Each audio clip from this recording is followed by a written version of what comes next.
It's two brothers from other mothers this week on the podcast. We're previewing the ACC. There are a lot of sleepers in this league. We're way excited. Oh, yeah. And it's Thirsty Thursday. All that next. 4th and 1 podcast. Did we just see anything we just saw? Wow!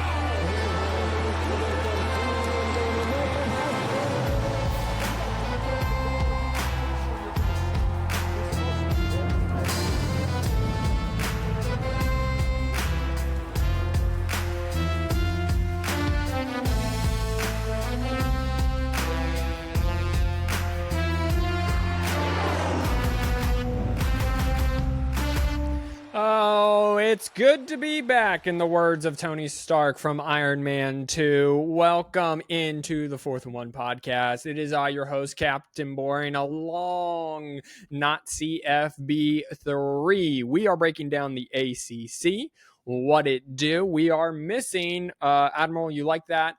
AKA Fancy Trash Can, AKA the Patrick Mahomes of IT. So we're missing him, but he's enjoying the Caribbean. So we are going to hate on him this podcast. Like I said in the opening, it is ACC season. Last week, Robert said that it was going to be a mediocre league, a whole bunch of 7-8 win teams. And then in the same breath, Robert went on to give an undefeated Big 12 champion and 2 one-loss Big 12 champ, or runners up, I should say. And none of them are probably going to make the college football playoff except the champion himself, according to Robert. So you can see where the logic lies. That's all right. You don't have to have logic when you host a podcast or are a part of a podcast. All you have to do is have the mic and have everyone else shut up, and then you can pretty much say whatever you want.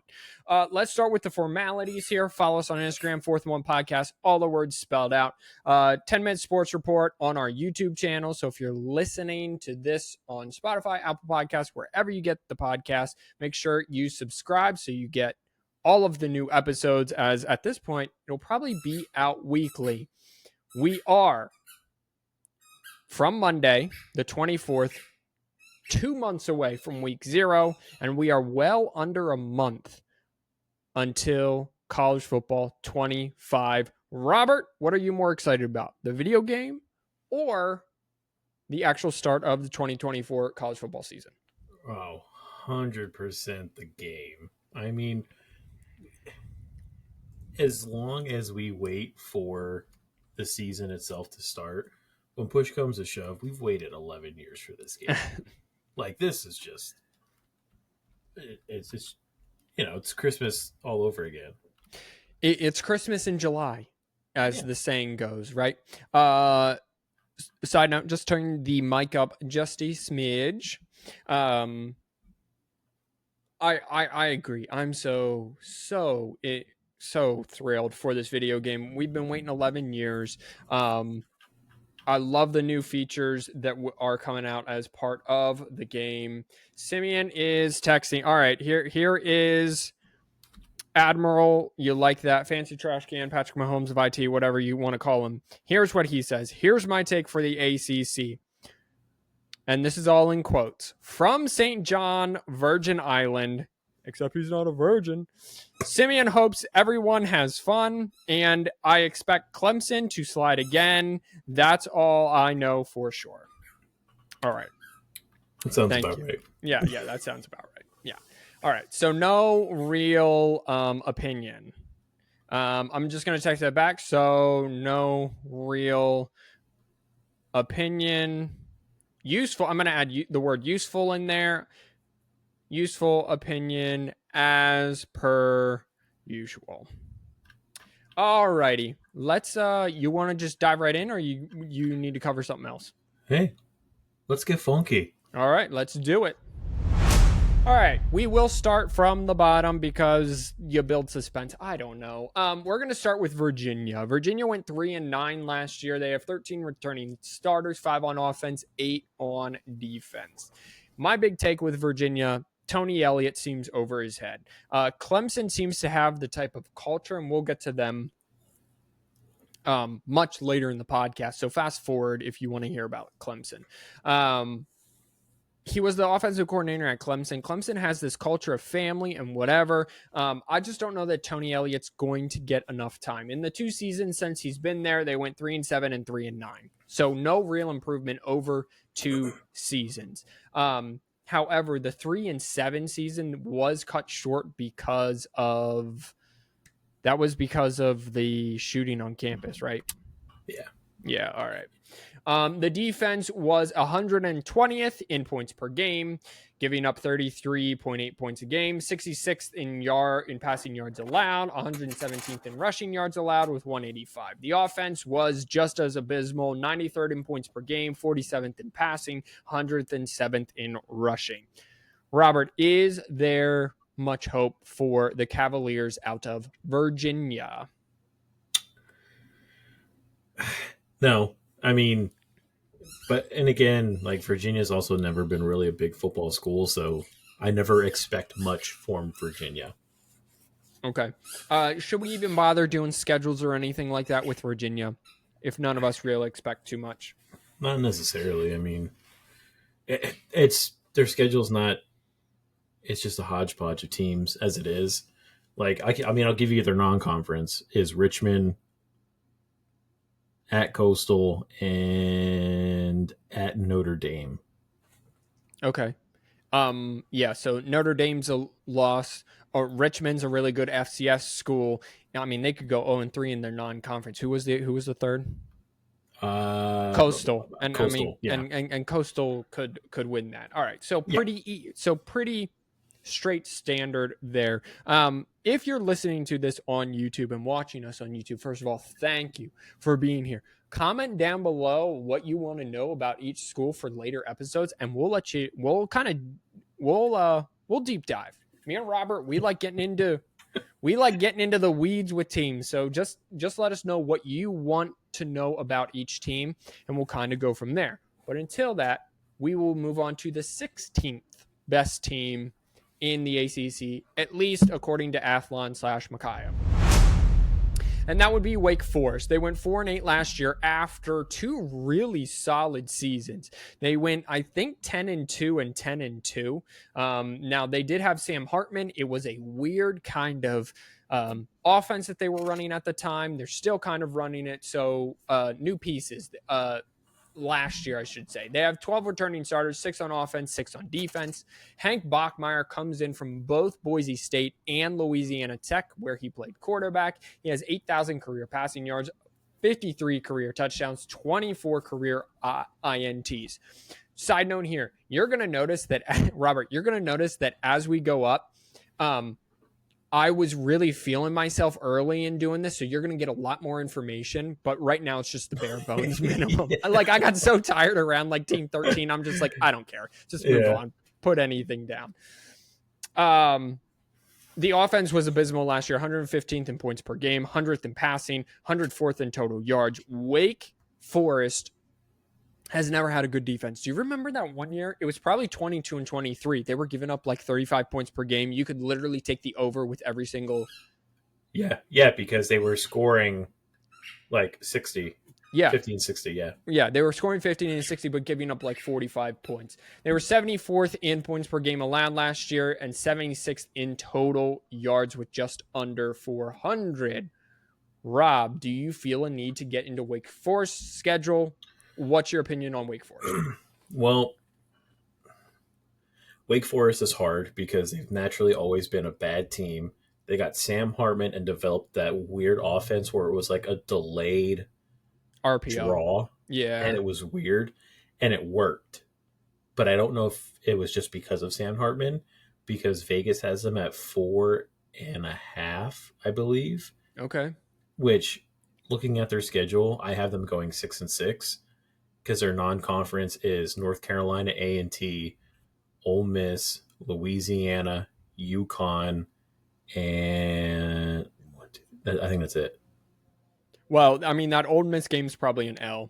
I mean, Ole Miss could challenge for the AC or the SEC championship. SEC is our next episode, probably next week. But they could go 3-1 in that non-conference, and then they just have to snag 3 more, which is very possible. Who's on their conference schedule? Just real quick. Virginia, which could be a win. Yeah. North Carolina State, Clemson, at Stanford, home against Cal, at North Carolina, at Miami, and home against Duke. Kind of toss-ups early, and then that last game against Duke, kind of that middle chunk of that conference schedule is kind of tough for them. Yeah. All right, so Wake Forest is definitely a team to keep an eye on, I think, right? Is what you're saying. They'll make it interesting. Yeah. Again, it's pretty much improve the offense, improve the defense. Dave Dorian, they always kind of play the big teams tough, especially Clemson. They're in great recruiting territory. They're in North Carolina, in Salem, North Carolina, or South Carolina, wherever Wake Forest is. You know what? I don't know. Let's just. Alrighty, the Duke Blue Devils. Duke is from.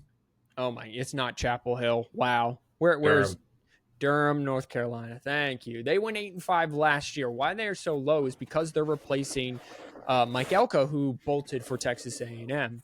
8-5 last year. They have only 8 returning starters. That's the other piece of the puzzle. 5 offense, 3 defense. Manny Diaz comes in from Penn State. Manny Diaz does have head coaching experience at the University of Miami, where he developed the turnover chain at Miami. Expect defense first and running the ball, especially in this first season. I think everyone agrees with that. Duke was actually 57th in rushing yards per game last year with 167. And their defense wasn't half bad under Mike Elko, so there are some pieces there. They were 42nd in the country in total yards allowed. Malik Murphy transfers in from Texas because he wasn't going to back up Quinn Ewers anymore, and everyone saw that Arch Manning is probably the second coming of Trevor Lawrence, who is the second coming of Peyton Manning, right? Yeah. So Duke, you know what? Schedule, we can get into that. I just want your opinions on Manny Diaz. Penn State had a top 5 offense last year, or top 5 defense, excuse me. Miami was kind of a weird situation because he wanted to do swag. What are your expectations for Manny Diaz and the Blue Devils? I am, in my mind, looking at Manny, I'm like, all I can see is Duke having a very good defense, but just a stagnant, just boring offense. Kind of like Miami had a pretty decent defense, but Miami couldn't do anything with the ball, like, ever. And even it should, because that was, I think, actually how it all started when they kept, Miami's back. Miami's going to be this big top dog. They're ranked 17, 15, 10, and then they ran into Clemson and got crushed. And I was like, well, right. I mean, this is kind of where Rhett Lashley was the end of Manny Diaz's tenure there at Miami. Because he wanted a more explosive offense. So schedule real quick. What's their non-conference look like for the Blue Devils there? Home against Elon, at Northwestern, home against UConn, at Middle Tennessee. Okay, listen. We already did the Big Ten. Don't sleep on Northwestern. No matter how many fans aren't at their games, don't sleep on Northwestern. Bunch of returning starters and a championship coach mentality coming from the FCS, right? What do you got Duke at? I am going 6-6. Okay. I think that's fair. 8 returning starters, new coach. Duke has never really been a powerhouse anyway, right? Right. Mike Elko made them relevant. I just think, Manny, you go 6-6. The fans are going to stick around. You make sure the games are competitive in the ones that you lose, and then you turn around and you pop off a 9-3 next year sort of deal. All righty. All right, this is a team that I'm really high on. Listen, they could go 3-9 again like they did in 23, or they could pop off and go 9-3. And I really don't see, and I'm more leaning towards the 9-3 than the 3-9, and that's the Stanford Cardinal. They're the newcomer to the conference, so I think that's why they're kind of low. But they're returning 16 starters, 9 on offense, 7 on defense. Troy Taylor's second season in from Sacramento State. He knows the area, knows how to recruit. He ran a powerhouse or semi-powerhouse, a very competitive school in the FCS playoff-bound school. Freshman Elijah Brown, who's a quarterback, comes in and will compete for the starting job right away against Ashton Daniels and Justin Lamson. The trick with Ashton Daniels and Justin Lamson is they never found a starting quarterback last year. They both about started half their games, and they just went back and forth and back and forth. Their key win last year was a 19-point comeback against Colorado, something like that. Something like that, okay? Elick Io Manor is back at wide receiver, and he might be my favorite wide receiver just because he mossed Travis Hunter again and again and again. He had 1,000 yards and 6 touchdowns, and I'm pretty sure that 900 of those yards came against Travis Hunter, okay? Yeah. However, outside of that 45-point outburst at Colorado in week 4, they finished 112th in points per game, 105th in rushing, 91st in total yards. They got to fix their defense. Stanford had the second worst defense. That's 132nd out of 133 teams in points per game with 37-7. They were dead last in passing yards allowed and 132nd in total yards allowed. Let's just say they fix the defense and they improve up into the 70s. What do we have Stanford going? Because I don't really know their schedule, so take me through it here because I got them like a bowl team at least. Okay.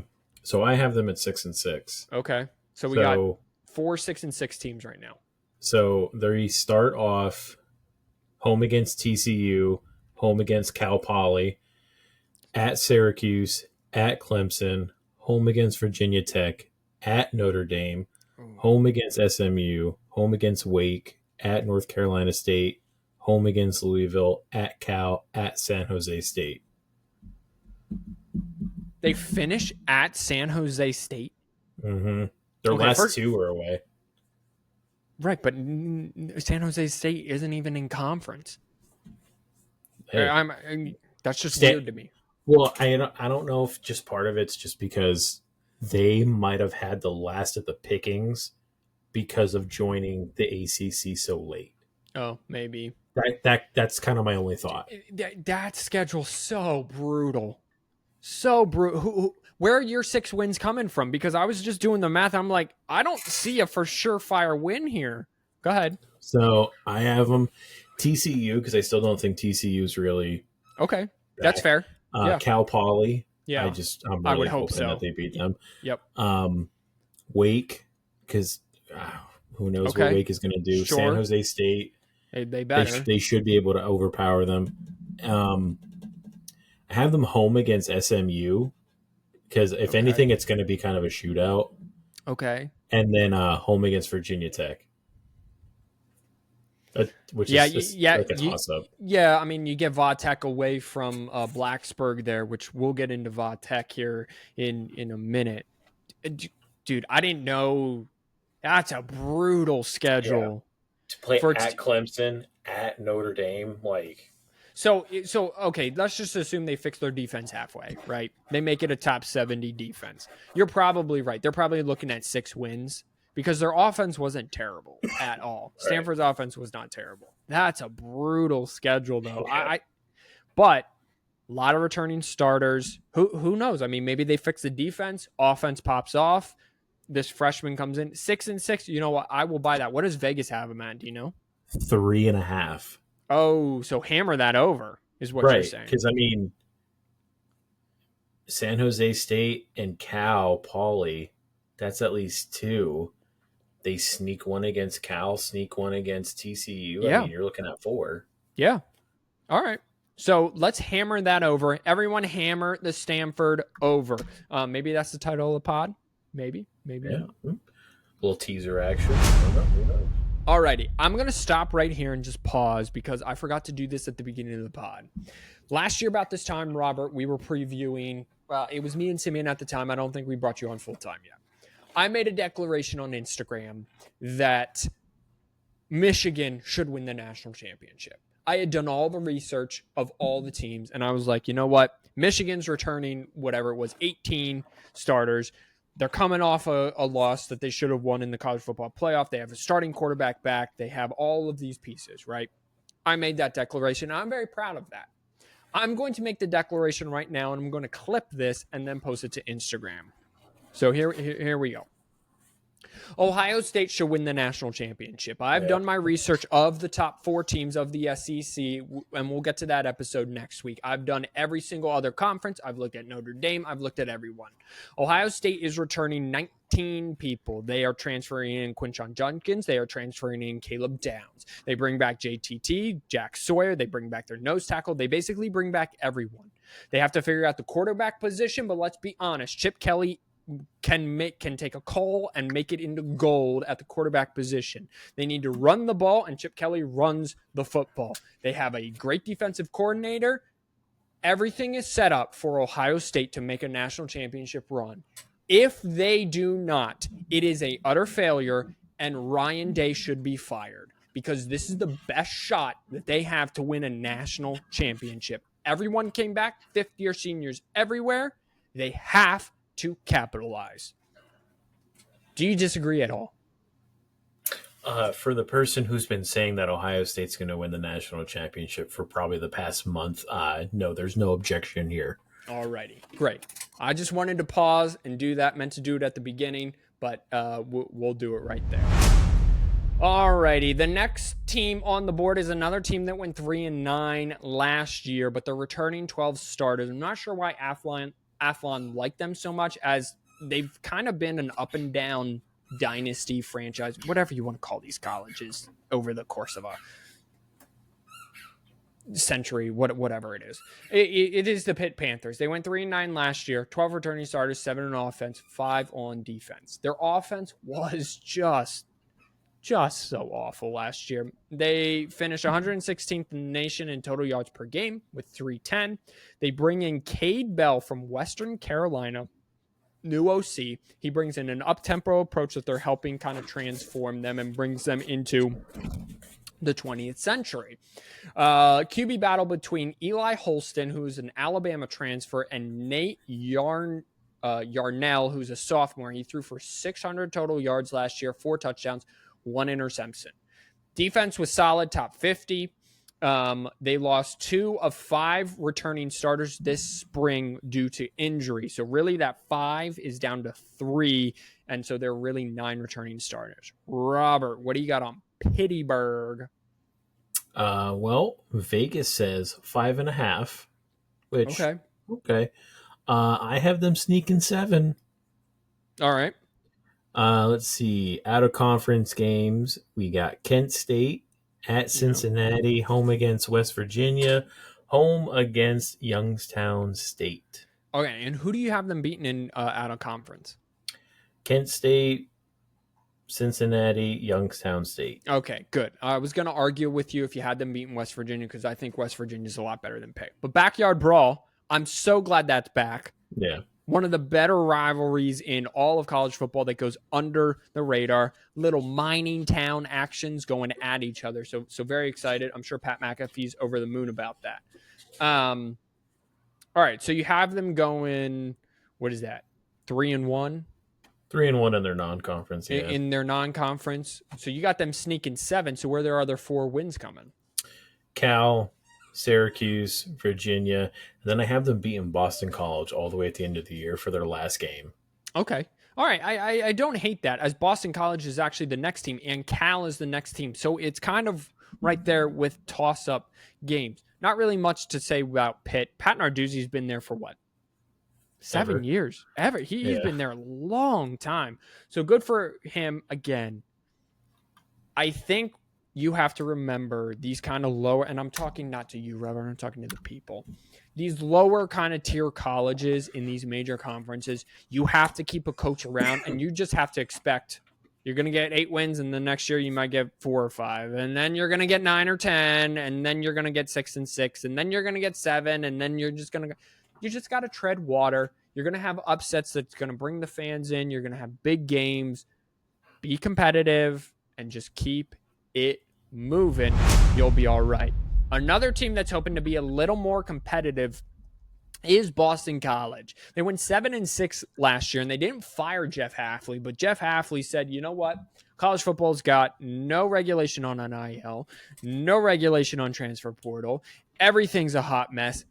I'm going to be the defensive coordinator for the Green Bay Packers. And that's what he did. And so then Boston College looked around and was like, okay, well, we need a fan favorite because Hafley was supposed to be the guy and he wasn't, and we don't know what to do. So they went down to Tuscaloosa because Nick Saban decided to retire and go to College Game Day. And they brought in Bill O'Brien, who was the longtime offensive coordinator for Tom Brady, the GOAT, and the New England Patriots. Thomas Castellanos is back at quarterback. He had 2,200 yards. He's got to cut down on the interceptions. 15 touchdowns, 14 interceptions.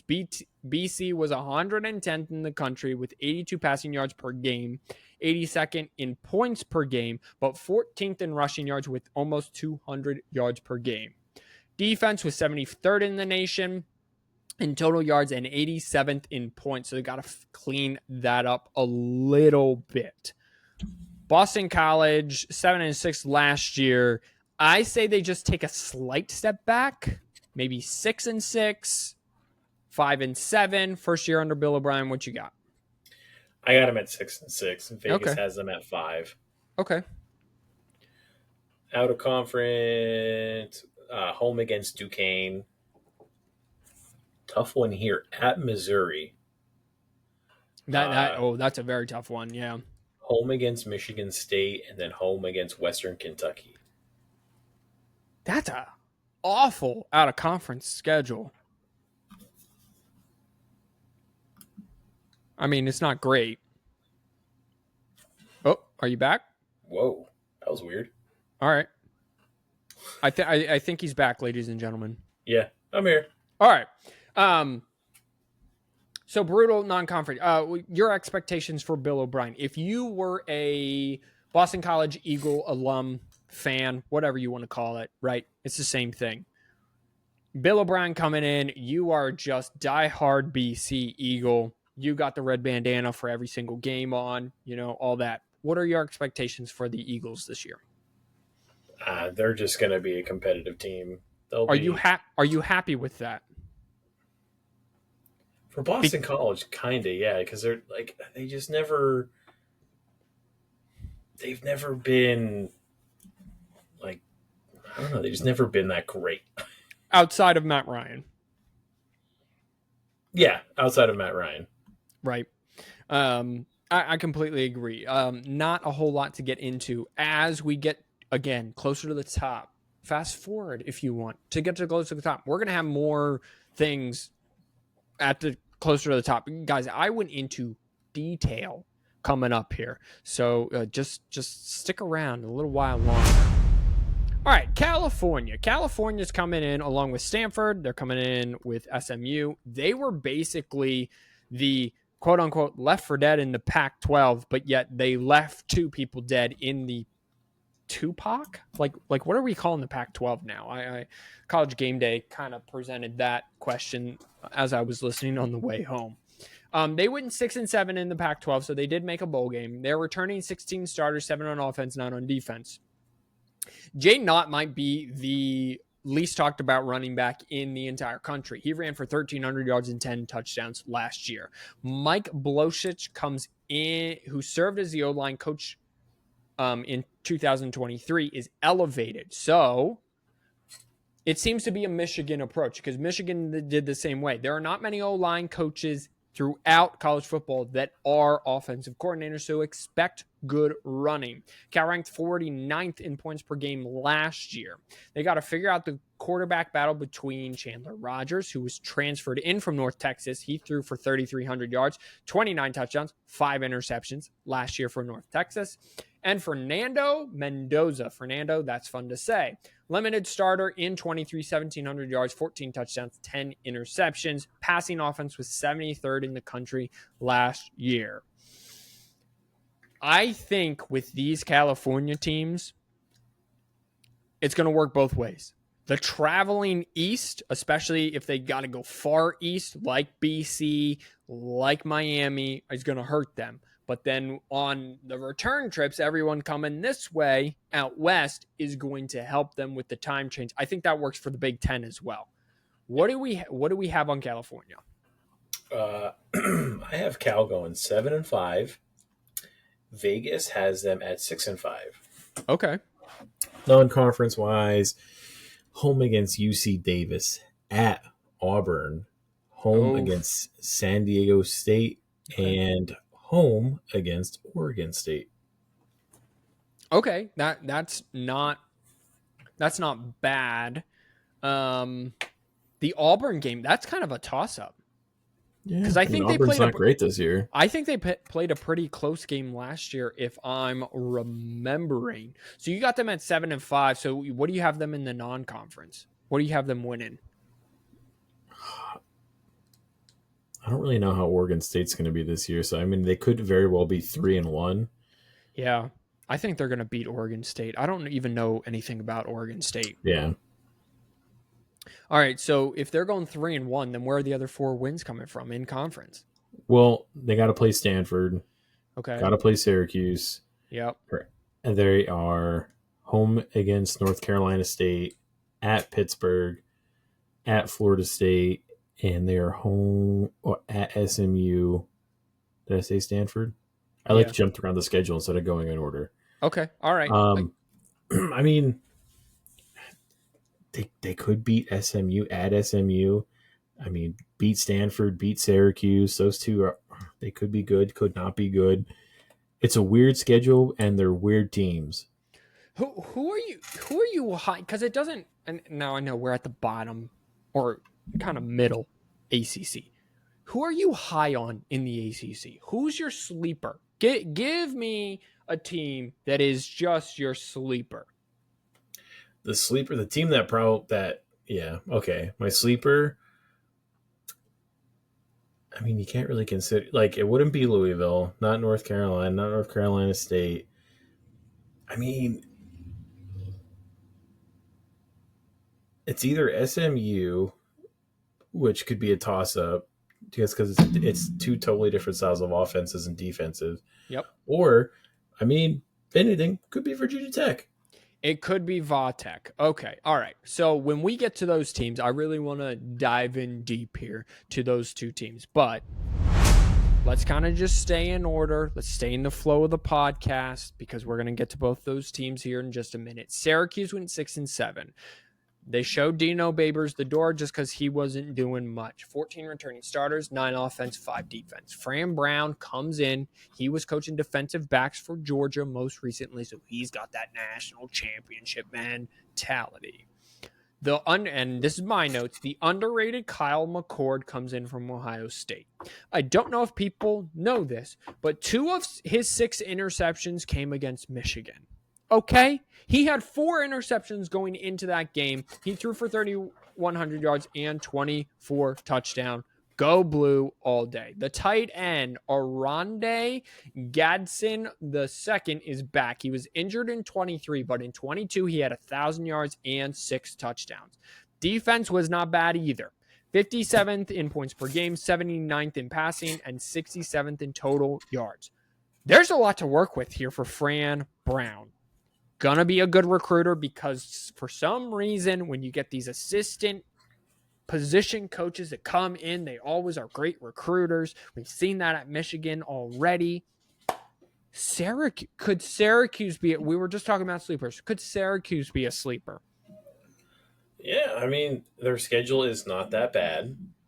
Home against Ohio, home against Georgia Tech, home against Stanford, home against Holy Cross, at UNLV, at North Carolina State, at Pitt, home against Virginia Tech, at Boston College, at Cal, home against UConn, home against Miami. Not a bad schedule.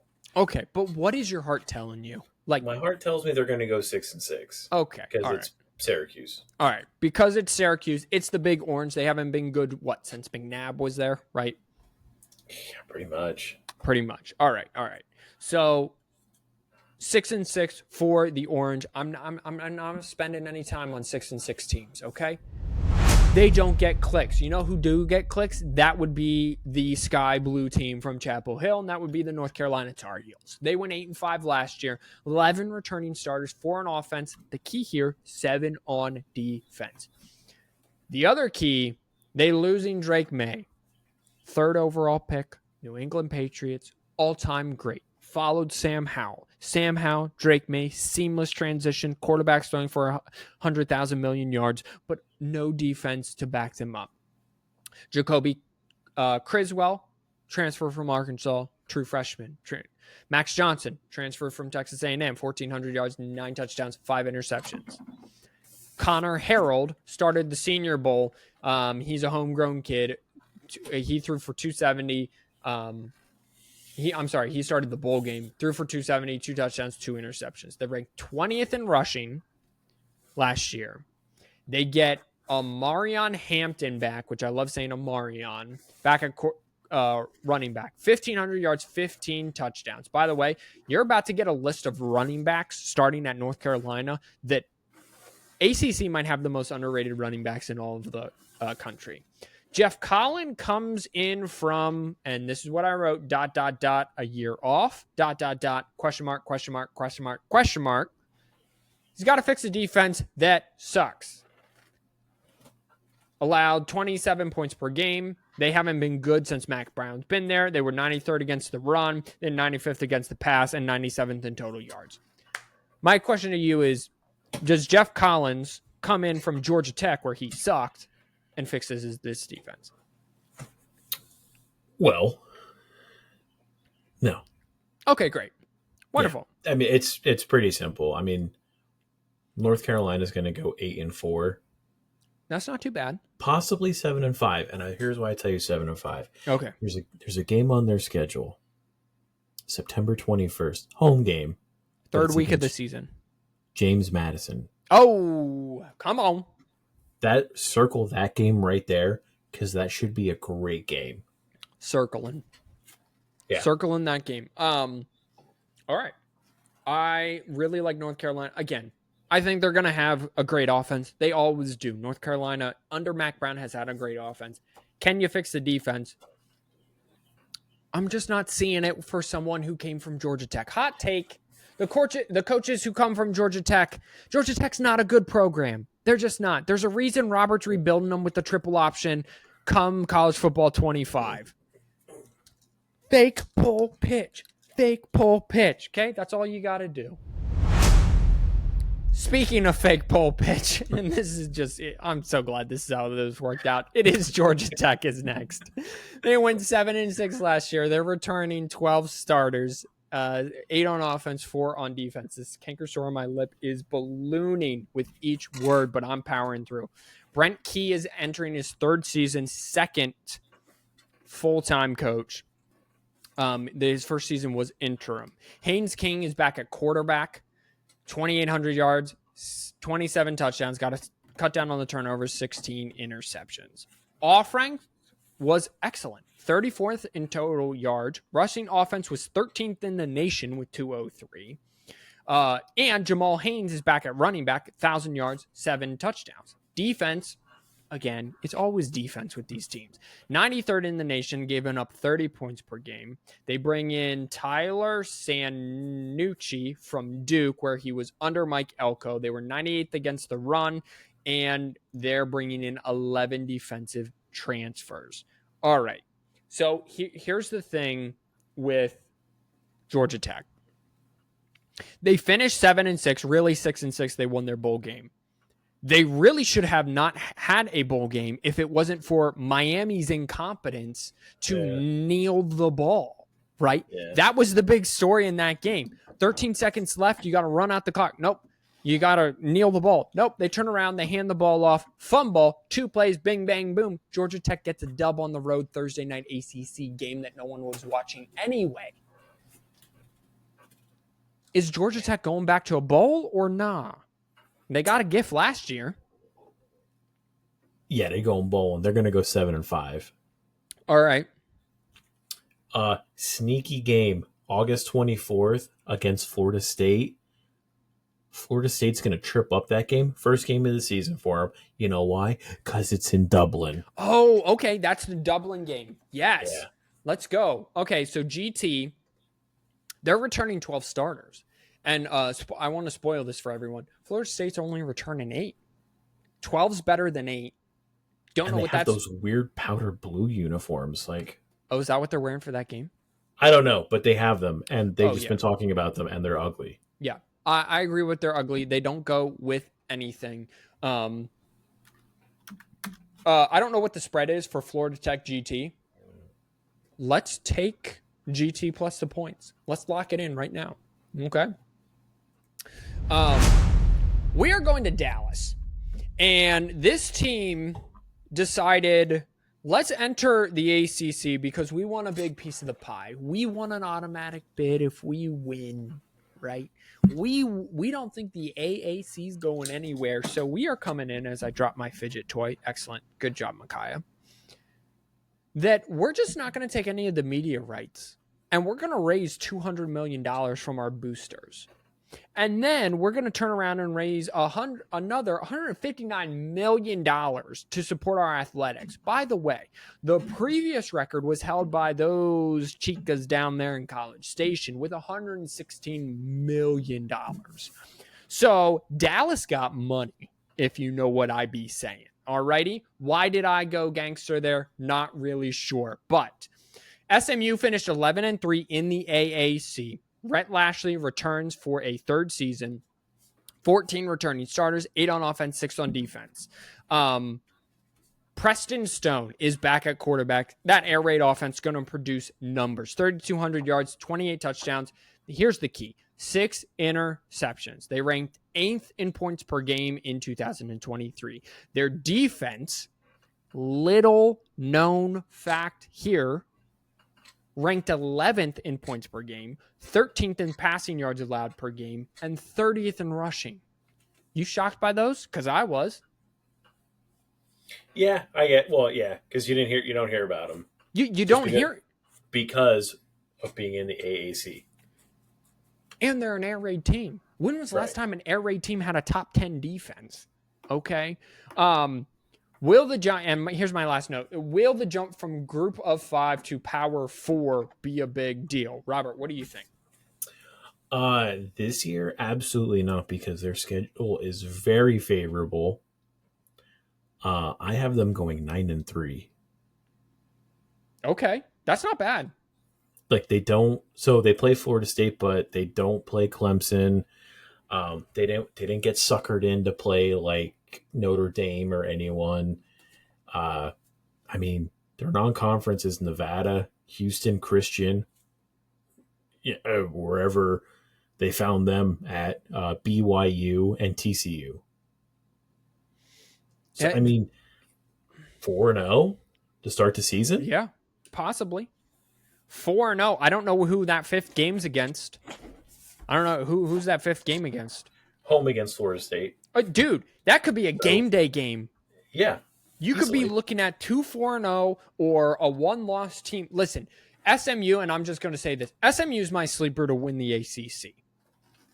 I understand it's a move from AAC to ACC and it's big time football, but when you have 14 returning starters and most of them are on offense and your defense performed better than admirably with a top 10 defense or right outside a top 10, you're going to be competitive against everyone. And it's not like Florida State's returning a gaggle of people. It's not like Clemson has Trevor Lawrence. It's not like Virginia Tech is known in the last decade for being a powerhouse. It's not like Louisville is known for being a powerhouse. It's not like Miami in the last decade is just running the score up on people. And these are all teams ahead of them, according to Athlon and myself, right?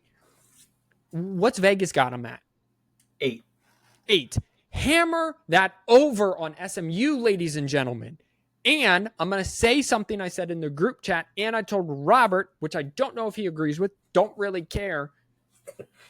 If the ACC is still around in 2 years, SMU is going to be at the top of it. SMU is going to be getting this much money from media rights and going to be running the conference that they're getting no benefits from, which is a wild thing to say, but they're going to be making more money because Texas got oil money and they from Dallas, so they got bougie oil money. Robert, opinions there? You want me to move on? What you got? Not that I don't agree with you, but it wouldn't surprise me if it happens because that's the best scenario for the ACC, but the worst scenario for SMU. How so? How has that a worse scenario for SMU? Because SMU is winning, but they're not going to reap the benefits money-wise from it. Well, they would still, I think the college football playoff, if they make that, they would still get a bonus of that, no? I don't know, because I don't know how the ACC has everything worded, but it's like obviously Clemson and Florida State get the biggest shares. Right. And it's like, so, SMU is running house in 2 years and they're the leader and they're just not getting anything. And you still have Clemson and Florida State who are Lord knows where at this point. Right. Getting bitching and moaning, probably, yeah. Right? As Luke Combs said, she was fighting mad. Sunday morning, she was fighting mad, bitching and moaning about the time I had, All right, NC State is right above. Dude, I'm on fire today. NC State is right above them. They went 9-4 last year. NC State kind of hangs around 8-5, 9-4, 10-2 every single year. And it's amazing because the Wolfpack out of Raleigh really don't tickle anyone's fancy. But yeah, you're turning the game on and they're beating teams they shouldn't. And they're losing to teams they shouldn't. So where are they going to end up? They got 10 returning starters, 5 on each side of the ball. Offense needs an infusion of production. They were 74th nationally in points per game, 102nd nationally in passing yards per game. What's going to help with the 102nd nationally ranked offense is Grayson McCall, who comes in from Coastal Carolina, In 7 games, he threw for 2,000 yards, 10 touchdowns, 6 interceptions. Grayson McCall was a great COVID quarterback. He was, if he would have come out with Zach Wilson, he would have probably been the first overall pick because Grayson McCall down there in Myrtle Beach was just excellent. Kevin Concepcion is back at wide receiver, 840 yards, 10 touchdowns. Defense, not half bad, 25th nationally in points per game. However, they do lose Peyton Wilson, I think a middle linebacker, to the NFL draft. Robert, NC State. I'm looking up their coach because that's bothering me. But what you got on them? Vegas has him at 8.5, which not terrible. I have them going 8-4, 9-3. Got Western Carolina at home. They play Tennessee in Charlotte, so that could be maybe a surprise win. Okay. Louisiana Tech at Clemson, home against Northern Illinois, home against Wake, home against Syracuse, at Cal, home against Stanford, home against Duke, at Georgia Tech, at North Carolina. It's a pretty favorable schedule. That's a favorable schedule. I mean, listen, if they go, Tennessee is neutral site. In Charlotte, yeah. In Charlotte. If they beat Tennessee, first of all, ACC against SEC in bowl game last year went undefeated, right? So that was the ACC's big bragging thing that they went off and did. Jumpstart that season, week 2. Let's go, NC State Wolfpack. I do want to correct myself. I said Dave Dorian was the head coach of Wake Forest. It's actually Dave Clawson. Dave Dorian is the head coach here at NC State. So, excuse me earlier. Does Vegas agree with your 8-4, 9-3? Vegas has them at 8. So, it's on the cusp. All right. Who knows? Who knows? Speaking of who knows, it's the team from South Beach. I put Miami at 5 because one of these years they'll actually live up to the hype. Okay. It's kind of like 2021 Michigan, where you just kind of throw them at the top and it's just like, yeah, they should, but they probably won't, right? Maybe this year. They went 7-6 last year, so they did make a bowl. 12 returning starters, 6 on each side of the ball. Cam Ward is coming in from Washington State, where he threw for 3,700 yards, 25 touchdowns, 7 interceptions. That was just last year. He was there for previous years. Damian Martinez also, and here's the kicker. I was wondering where he ended up. Damian Martinez comes in from Oregon State, 1,100 yards, 9 TDs for them last year. Offense was ranked 31st nationally in yards per game and 40th in points per game. Defense was ranked 46th in giving up 23 points per game. Secondary remains a concern as they were 55th in passing yards and 23. And Mario Cristobal is supposed to be a line of scrimmage type dude. All right, let's get down to the nitty gritty. Is Miami going to actually do something? Come on. I know you want to. Everything in my body is telling me no. Yeah. Because it's Miami. Exactly. But when you look at their schedule, if they go 11-1, it will not surprise me. Okay, hit me with their schedule. Okay, week 1 at Florida. Who knows? Who win loss, give or take, right? Win loss. Yep. The next 2 are home: Florida A&M and Ball State. Should be wins. Should be right. Absolutely, 100%. Just like Middle Tennessee. Yep. Now they're on the road at USF again. Should be a win. Should be a tough dub. One. Easy dub. Right there in Florida. Next we're home, Virginia Tech. Get a little tougher. Conference game. Away from Blacksburg, away from Enter Sandberg. Right. Yeah. Yep. Now we got to go cross country. Now we're going to Cal. That might be a trip. That could be a tough one. Got your bye week. Got your bye week. Next. Okay. So they're recouping from Cal. Yep. Now we're going to Louisville. Okay, right up the road. Up the road. Yep. Home against Florida State and Duke. So you're getting arguably your first to second toughest opponent at home. Yeah, okay. You're at home. I'm not sure what Florida State's coming off of. Okay, but you are rebounding nicely. Let's say you lose Florida State, but you rebound nicely with Duke. Okay? Right. So now we're going to Georgia Tech. They don't run the triple option. They ain't going to win. Exactly. Yeah. That's what I'm saying. Yeah, I'm with you. Yep. Now we have a second bye week. Oh, yeah, because there are 5 weeks in August and 5 weeks in November, which just complicate the whole thing. Yeah. Yep. 100%. Yep. Okay. Now we're home against Wake Forest, who... Down. We already talked about. Yes. On down. Yep. Yeah, we're on the good part of the roller coaster. When it's going down, the wind's blowing on a hot day, it's perfect. Yeah. Okay. And then we're going to the Carrier Dome. We're going to play Syracuse. We're in a dome.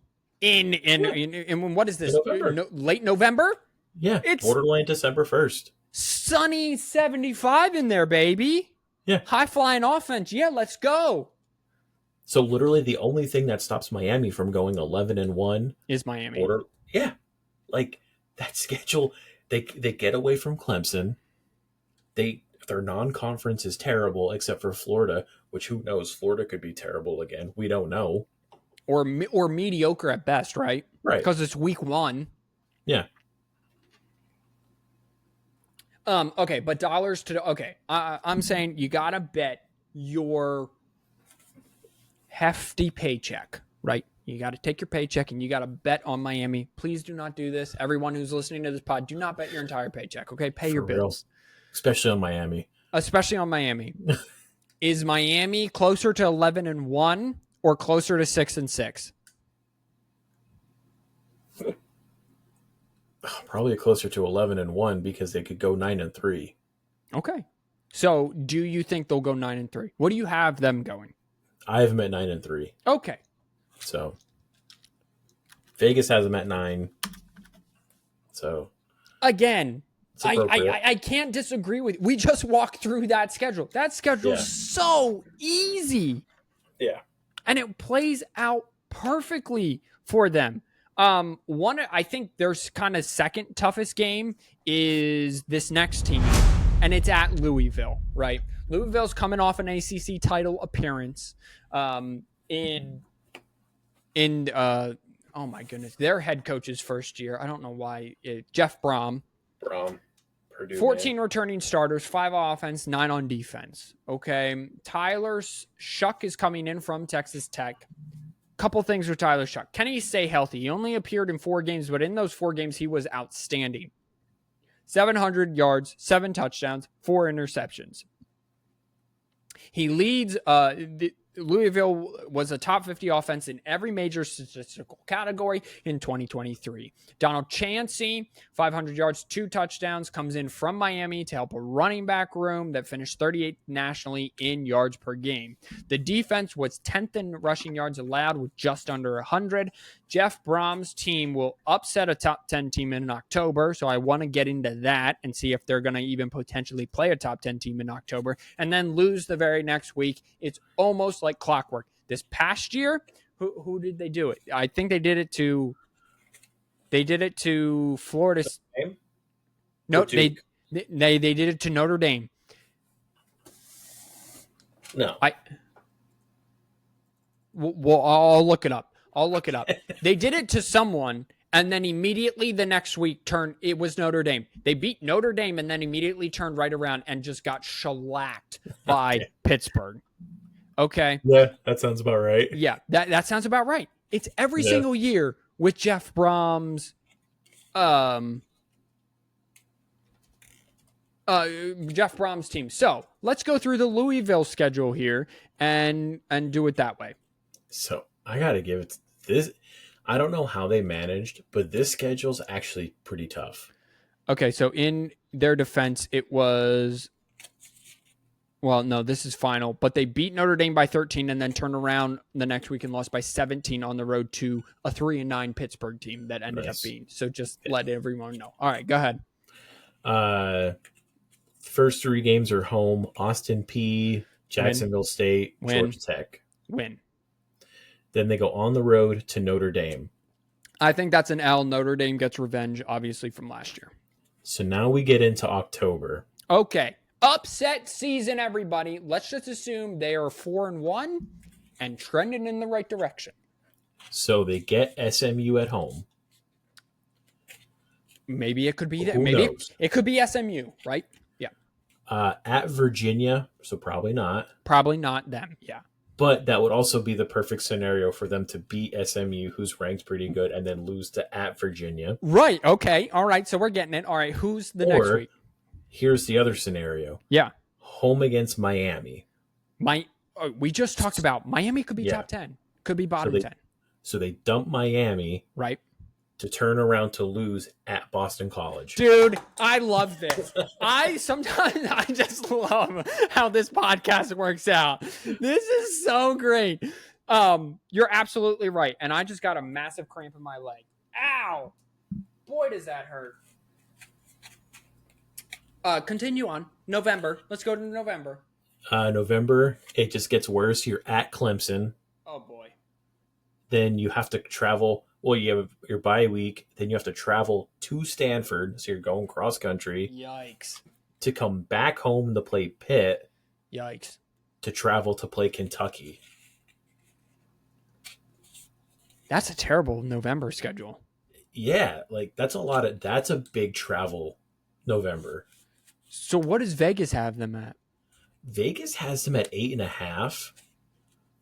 I mean, they could go 8-4. They could go 7-5. They could go 9-3. What do you have them at? I have them at 8-4. All right. The only thing I'm sure of is they're dumping a ranked team and then losing the following week. It's almost like clockwork. So everyone, listen, I need you to pay attention to Louisville, and I'm going to try to trigger people, right? This is what I want to do. So, or not trigger in a bad way, but during this season, we're going to point out when Louisville beats a ranked team, the next week, it's going to be everyone. Louisville just beat a ranked team. Put all your money on the team Louisville is playing because I'm not trying to be funny. It's like clockwork. It happened at Purdue. It happened last year at Louisville. It's going to happen. It's a brutal schedule for Louisville in November. So they need to have their season all but wrapped up by the end of October. They need to beat Clemson. They need to have a perfect October and not trip up to anyone. They need to beat Clemson, Miami, and they need to go out to Stanford, I think you said, and beat them. Again, with the new 12-team format, you can have 2 losses and still be in the conversation. So Louisville is going to be very interesting. Alrighty, Vatek. No one has Vatek ranked this high. I have 2 sleeper teams, and one of them is at SMU. The other one is Vatek. Enter Sandman for the better part of 2 decades before 2010 was just absolutely popping off the chains because Blacksburg is the place to be on a Thursday, Friday, or Saturday night when their team is good. They went 7-6 under Brent Pry in his second season. They're returning an FBS second leading, like they're second in the FBS in returning 19 starters, all 11 on offense, 8 on defense. They're also hot. And what I mean by that is they won 5 out of 7. So all of these kids down the stretch are like, you know what? I don't want this season to end, but it did. So now they get to pick right back up. Kyron Drones is back at QB, 2,000 passing yards, 17 touchdowns, 3 interceptions. Their defense finished 20th in total points per game and 4th in passing. So that's got to continue. I'm very bullish on Vatek. I'm not sure of their schedule. I'm waiting to find out. Robert was just smirking to himself. I'm not sure if it was about Vatek or if it was about Louisville. So what do you got, my man? So, there was always a game in October that we always talk about for Purdue. Yeah. And it was when they beat Ohio State by 29. Right. Or Michigan by like 17. Well, Michigan State. Yeah. Jeff Brom was the coach at that point. Yes. And I was like, I wonder who their next game was against. And it was against a 4-3 Michigan State team. Yep. And they lost. Yeah. So it was like, it's just perfect. And then I think the next year, Michigan State had Mel Tucker. Michigan State coming off the Michigan win, walks into wherever it is in Indiana, West Lafayette, gets just shredded, right? Gets shredded. And then the next week, I think they go and face Iowa, who at that time could barely score 6 points a game offensively, and they just lose as well. Yeah. Dude, it is like clockwork. Vatek. This is one of the teams you're bullish on, so let's walk through Vatek's schedule a little bit. All right. So first off, at Vanderbilt. So they're going to be playing Garbage Town. Garbage Town, but remember their coach last year said that they're trying to be the best. Yeah, right? They're trying to be the Alabama. That's what they want to be. They're at Vanderbilt, right? Yes. Right. Is their stadium done yet? I don't think so. That's not even a joke. Is Vanderbilt Stadium completed yet? I don't think so. Yikes. They had to play their spring game on their lacrosse field, so continue. Home against Marshall. Should be dub. Should be, but Marshall's kind of... Yeah, Marshall's good. Marshall's one of the better ones. Not a rollover game. If Marshall would win, I wouldn't be surprised. You would not be shocked. Neither would I. They're traveling to Old Dominion. Let's not forget, Virginia Tech did lose to Old Dominion. They did. They did. Yeah. Okay. Home against Rutgers. Tough game there. Rutgers is poised to be better. Right. 2-game road trip, which this is actually kind of rough. So they travel to Miami. Okay, and we all know about Miami. We talked about that. To turn around the following week to travel to Stanford. Wow. Cross country. That's literally from one end of the country to the other. Yes. However, generous enough, they get the next week off. Okay, great. Wonderful. Okay. Next 2 home games are Boston College and Georgia Tech. Not terrible. Not terrible. Gotta go to Syracuse. Not terrible. Not terrible. In the dome, but loud, probably. This week right here, November 9th, Blacksburg. Enter Sandman. Crazy. Possible college game day. Home against Clemson. Let's go. Right here. Hard pause. November 9th. So at this point, Robert, what do you have Virginia Tech at? At this point,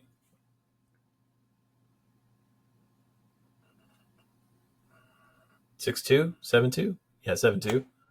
7-2. Clemson come into town. They're actually my next team up. All right, so then what's after Clemson? Bye week.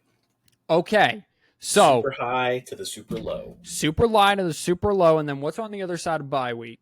Second At bye Duke. week. Dude, so it's super low. Then you got to get yourself back up for a Duke team that it will probably be competitive, but fighting for a bowl game and probably around 6-6. Mm-hmm. And then home against Virginia. Again, okay. So really, I think that Virginia Tech's fighting themselves down the stretch here. Yeah, the Clemson game's the biggest game. That's 19 returning starters, some veteran leadership. I would assume they run the ball pretty well. They play great defense under Brett Pry, who I think who was a better defensive coordinator for Penn State than Manny Diaz, in my personal opinion. What do you have Vatek at? I have them at 9-3. Okay, great improvement. Yeah, Vegas has them at, I would assume 8. 7 wins. 8. Wow. So Vegas is even on the Vatek bandwagon. Okay. Let's play this. Chances of what would you put money on? Which team is going to have the better record, Miami or Virginia Tech?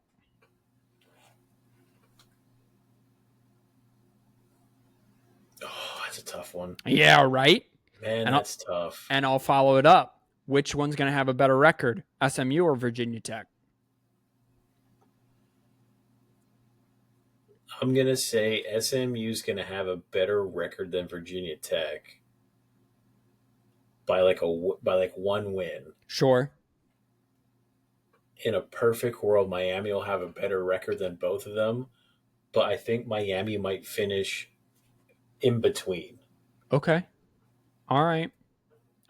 So, how that works. But Miami's still falling short of goals, right? We were talking about this at work. We're like, what is every team's goal? Okay, every team's goal is to win national. Okay, but what's their realistic goals?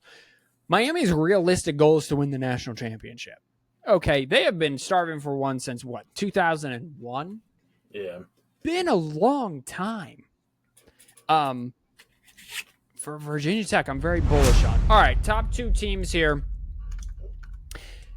Simeon says Clemson's on the downside. The Admiral is not a big Clemson fan. They continue to slide. I am of the mindset it is very different. They're returning 10 starters, 8 on offense, 2 on defense. Here's the thing. Don't freak out about Clemson. Clemson recruits defense. They develop defense.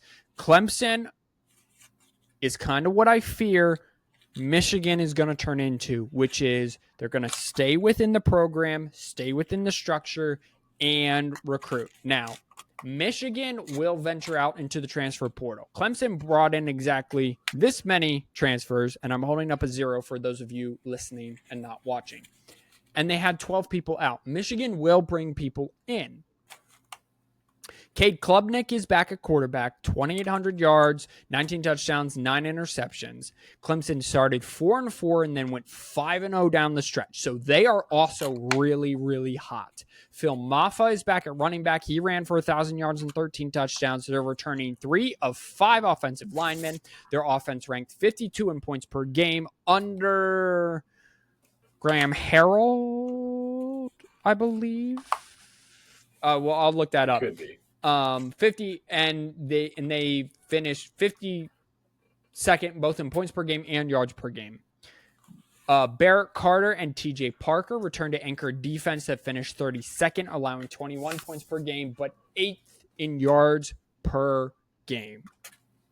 Clemson is one of those teams. They got the standard. They had that unbelievable run between Deshaun Watson and Trevor Lawrence, right? Then they came back down to earth when they didn't have an elite quarterback. Dabo Sweeney is being picked apart because he won't go into the transfer portal. He preaches family. He preaches development. All things that right now, to me, hits a spark, and I'm like, This is everything I want college to be. Kids staying around. Now, again, 12 left, but they didn't go out and they didn't bring anyone in. Why wouldn't you bring at least venture? But he believes in the program. Are you... The Admiral's out. Patty Mahomes of IT's out on Clemson. Clemson sliding from 9-4, apparently, which is still a pretty good year. Are you out on Clemson? No, I'm not. I mean, I'm not out because Dabo's a good coach. He is going to figure this out. He's going to right the ship. He's going to buy everyone pizza, and that's what he's going to do. It's definitely going to be tough. What? I just got buy your pizza. Oh, yeah. Again, they have a very favorable schedule. 10-2. That's what I have them going. They could go honestly 11-1. It's just, can they keep it going? Can they not lose the easy ones? So, ever since Garrett Riley, by the way, is the offensive coordinator, and I do want to break down their schedule in just a minute. Here's my point on Clemson. Clemson has never had a dominant offensive line. Clemson has never had an offensive line that has been like Michigan's or like any team that runs the ball. I'm just going to bring up Michigan because I'm a Michigan fan, which is you turn the ball around and you hand it to your running back 25 times, and your offensive line is going to move the defensive line for at least 4 yards every single time, and you're going to win that way, whether you're hitting your head or not. Like, it doesn't matter. They're running the football on you. Clemson has always had to have a quarterback, the quarterback, whoever that be, Deshaun Watson, Trevor Lawrence, now Cade, supplement the running game with design quarterback runs. That's one of the reasons why DJ Uiagalelei, who's at Florida State now, did not work at Clemson, because he was a pocket passer. He worked at Clemson under Trevor Lawrence during that COVID season because they had elite wideouts. They no longer have elite wideouts, and that's okay. But if you're going to run the ball, then you have to supplement ways. And I thought through 4-4, they didn't know what they were doing. 5-0 down the stretch, it was, hey, Cade, you're designed running this ball at least 5 times a game. And guess what? They went 5. Design quarterback runs have always been a part of the Clemson culture. I will say this until we are done with this podcast. The first night that I really fell in love with college football was Clemson, Notre Dame. Hurricane came up the coast. It was raining. It was pouring. College game day was there. It was a hot mess express. I loved it. I was in nursing school. Trauma with nursing school and all that, right? They come out. Clemson, Deshaun Watson really hasn't tested. He's coming off a torn ACL at the time. Second play of the game, quarterback draw, 50 yards. They flip the field, and it starts the Clemson dynasty like that. They go on to win Notre Dame. They were actually going to blow them out. Then Notre Dame came back. So you have them 10-2. Let's get into their schedule real quick, and then we'll move on and finish with Florida State. Yeah, so they're going to get railroaded in Atlanta by Georgia. They play Georgia week 1? Yeah. In Atlanta. I don't think they're getting railroaded, but that's a tough way to start the season. Yeah. Go ahead. Home against Appalachian State. Okay. Home against... Okay. 0-2, possibly. You're coming down from Georgia. Either win or loss. I mean, yeah, you're either coming from an ultimate high or an ultimate low, possibly into another ultimate low. So, yeah, you could. App State's got a history of upsetting big teams on the road. Yeah, I mean, they do. Just saying. Continue. Yeah. Home against North Carolina State. Okay. Home against Stanford. Okay. At Florida State. At Wake Forest. Home against Virginia. Home against Louisville. At Virginia Tech. At Pitt. Home against Citadel, and then home against South Carolina. They do not touch the West Coast. But that's a brutal first 6 weeks. Yeah. Honestly, they could be 2-4. They could, but if they can manage Wow. to only lose one of those games, Yeah. like the road is paved the whole way. Listen, I'm a big dabble. I'm on the same side you are, right? Patty Mahomes of IT, like I don't agree with that. I think they're closer to 10-2 than they are 9-4, 8-5, whatever. If I look up middle of October and Clemson is 2-4, I'd be like, yeah, Okay. that kind I of can see makes that. sense. Yeah. Right. But then if then they're 2-4 and then they rip off 8 straight wins, or I guess at the time 7 straight wins, right, and finish 9-4, I'd be like, that also makes sense. It's just run Clemson. Here's my only advice to you: run Cade early and run Cade often, because you're gonna need him, unless if you're gonna find a way to just power for 4 yards a game with Phil Maffa. All right, we'll finish up with Florida State. They went 13-1 last year. They should have made the college football playoff. They didn't. That was the argument last year. Then they got just railroaded by Georgia because all of the Florida State people said, we're not playing. They're returning 8 of those starters, 4 on each side of the ball. They're replacing a lot from last year's team. I don't know why I said that twice, but it was in my notes and I was halfway done reading it. I am like Anchorman, whatever his character's name is. Key transfers in include DJ Uiagalelei, who has 74 career passing yards, 51 career touchdowns, 24 career interceptions. Malik Benson at wide receiver. He played in limited action last year, but does have a 200-yard game with a touchdown. Marvin Jones Jr. is an edge rusher. He has 2 career sacks. And defensive back Earl Little played 1 game as a freshman from Alabama. Florida State relied on defense down the stretch, allowing only 19 points per game. They allowed 180 passing yards per game, and they brought in 9 defensive transfers, 17 transfers in total. Florida State, not sure what their schedule is.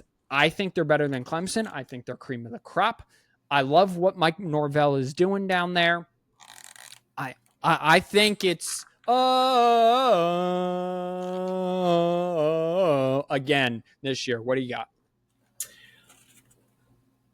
This is hands down the hardest schedule in the ACC. Okay. So first they got to go to Dublin, Georgia Tech. Okay, so they're going east, across the ocean. Yep. Next game, home against Boston College. Okay, so they're going back, but, a little close there. Yep. So they get a bye week, and then we got to go home against Memphis, home against Cal. Okay, probably 2 dubs there. We're going to Dallas for SMU. Game day, maybe? Possibly. But hold your horses. Coming home, Clemson, October 5th. Also could be game day. Also, 2 back-to-back game days, possibly. Yep. Maybe. Yep. If they're lucky. If they're lucky. Then we got a bye week. And then starts this 4-game streak of at Duke. Definitely could lose that one. At Miami. Could lose that one. Home against North Carolina. Maybe. At Notre Dame. Could lose that one. That's then they get a little tough. Then they get a break. And then they get a nice little game against Charleston Southern at home. Right. And then Florida comes to town. Oof. That's a tough schedule. So DJ's got to stay away. I don't know what they're transferring in at wide receiver, right? Apparently Malik Benson they're transferring in. But DJ's got to... Jordan Travis last year was a lot like the Clemson quarterback is what I'm saying, where they ran Jordan Travis about 5 times a game. And when they got into a pinch late, Jordan Travis made some magic happen. So DJ better be a willing runner. And when he worked at Clemson for that one season, he was a willing runner. So he needs to be a willing runner. And they need to be able to run the football and play great defense. What do you have Florida State at? Because that schedule does not scream 13-1 to me, or 12-1. There's also a lot of concern about DJ because he did put on weight. Oof. So I think he's embracing more of the I'm gonna throw this rock, I'm gonna flick the proverbial bean down the field. Yeah. It's if they go better than 8-4, 9-3, I would be very impressed. That's a tough schedule. Yeah, that's a tough schedule. Okay, so DJ, I didn't know. That's a good take there. I didn't know DJ put on a ton of weight. Again, they're going to have to run the football, and I don't know that that Trey Benson. I don't think Trey Benson is back at running back, and he was a beast last year for them. So Florida State's got an uphill battle. All right. You know what? Let's just do it. We'll do this a little later, but let's end the podcast with this. Who do you got winning the ACC? Or at least let's pause here. We'll do winners in another episode. Who do you got making the conference championship game as of right now, June 20th, 2024, 7:10 p.m.? Ooh, here we go. Miami versus Virginia Tech. All right. I am going to take Clemson and SMU. Okay. It's a good one. All righty. And that's where I'm going to leave everybody. That is where we are going to leave you for this week. Thank you, everyone, so much for listening. Smash that subscribe and like button. Don't forget to watch those hearings because y'all are filthy analysts. We will be back next week with the SEC. We're told it's the best conference. Whether it is or not, we don't know. Until then, see you.